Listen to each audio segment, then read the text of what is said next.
Alright, so now kind of picking up after the rebuild from where we were, you can definitely see that I got a couple more things done with the engine bay, including some sheet metal fabrication that I was playing around with. I changed the color on some components, but for the most part, it's pretty much how it was after the initial rebuild was complete. Now, I did manage to find some hose cover wraps that were really nice braided steel line with these purple couplers. And, you know, for a low budget build, I would definitely give it a 9 out of 10 as far as easy to install and looks pretty darn good. Now, I did have the windshield wiper cowl off just so I could get in there and clean and paint the edge along the firewall. And I did hide a good bit of the wiring harness under the stainless steel sheet itself. However, some things that might not be so noticeable right off the bat is there was a bracket that came off the side of the motor here, and then it had sensors attached to it, which I've disconnected, ran them back down on the underside of the coolant tubes here, and reconnected the ground so that way everything's hidden down. I did something very similar on the other side, except instead of hiding the wires, I just unlocked them from their brackets, and I do plan on either tucking these further in under the intake if there's room to allow that, but I think I'm going to have to custom make a sheet metal panel to come down over that and hide up some of those wires and connectors.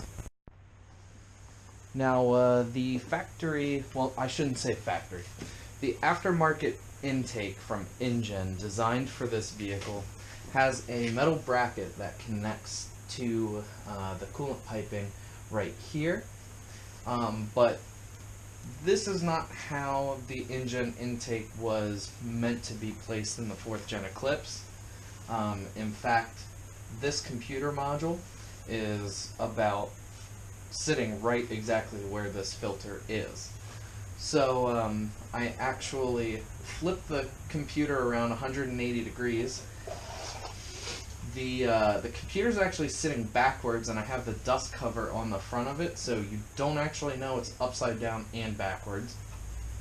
I turned the intake about 90 degrees, and I had to get a new silicone coupling for the intake itself from Vibrant Performance.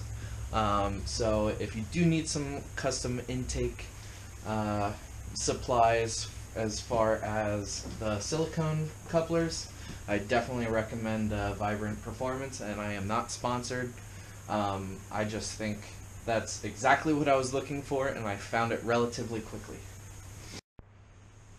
I actually have a steel panel that I fabricated off the bench that actually uses the intake's original mount. It curls back into the cavern there as the dust cover comes down. The sizing and geometry is a little bit off, but I wanted to get a rough idea of kind of what I was envisioning. As far as planning and actually going through with it, it came out pretty much as I drew it on paper, which was a guesstimate of measurements, so I got a guesstimate of the final project.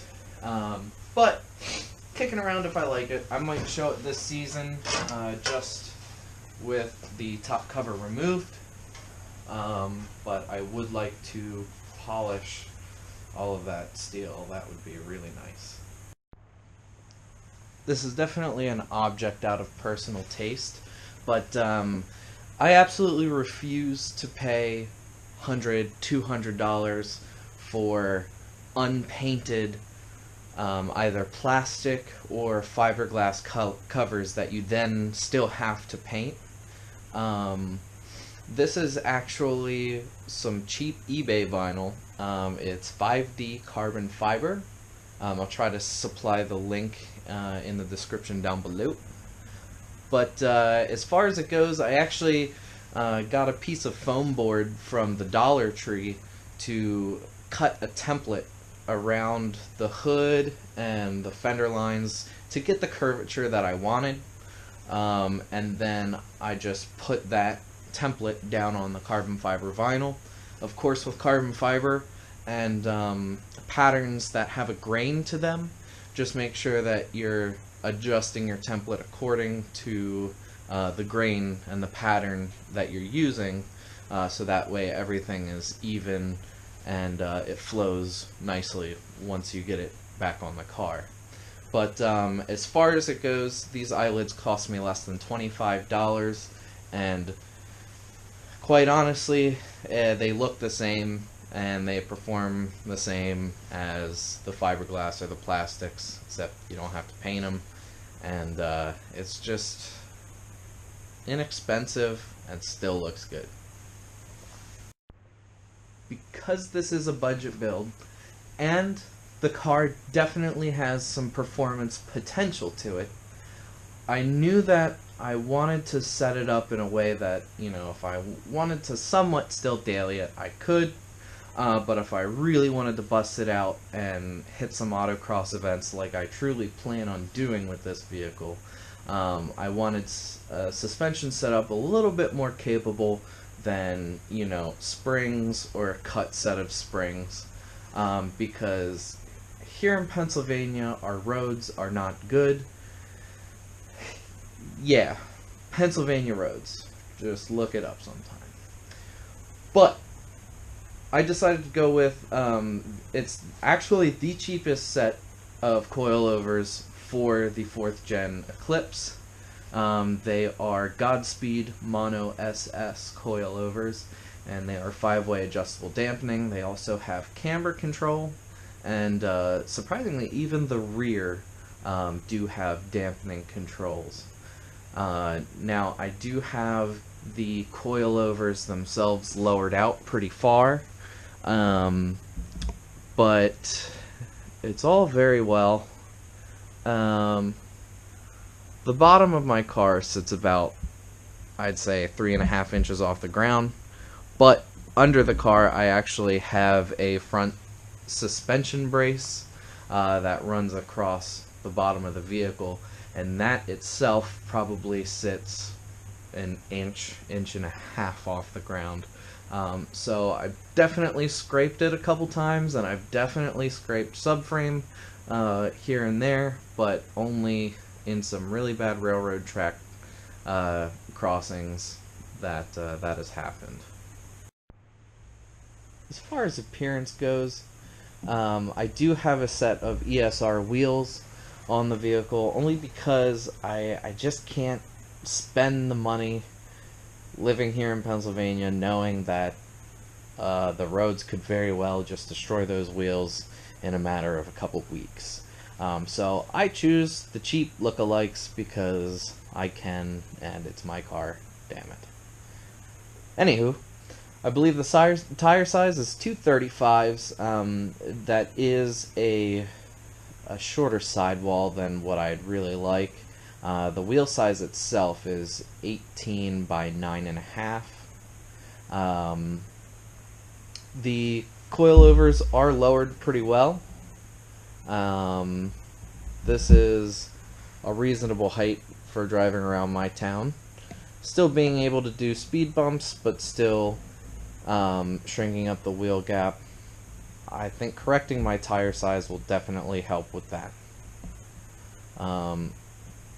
Quick release bumper is a functional quick release. I do actually have to take my bumper off to get it out of the garage without scraping. Just some bolt-on fairings there, and I do have a Grillcraft front grille for the lower section of my car's grill. From the day that I rolled up and was looking to purchase this vehicle, I pretty much knew after 2 seconds of seeing it that it was indeed the car that I was going to buy.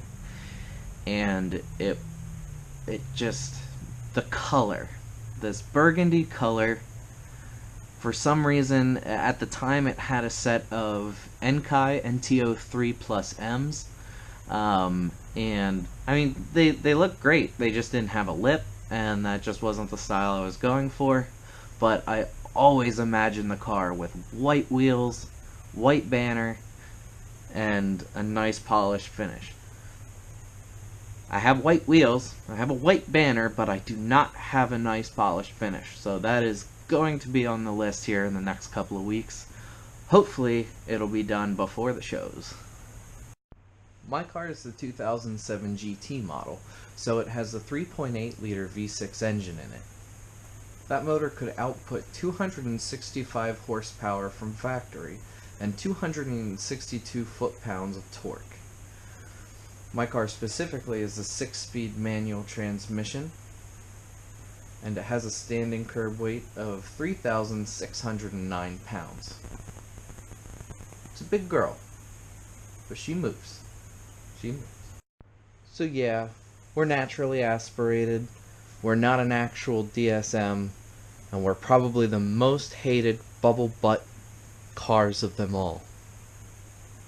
But we might not have spoolie boys like Subarus, or the VTECs like the Honda Bros, but damn it, we have MyVec! MyVec.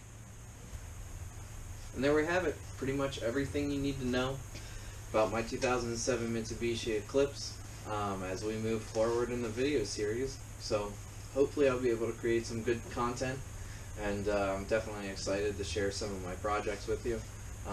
Because I definitely spend a lot of time in my garage out here, and you know, there's definitely some cool things that happen. So in part one was the initial rebuild when I thought I toasted the motor, but it ended up just being the auto tensioner. And then this part two was just kind of getting you up to speed on what I've done since the rebuild, since it was parked in October.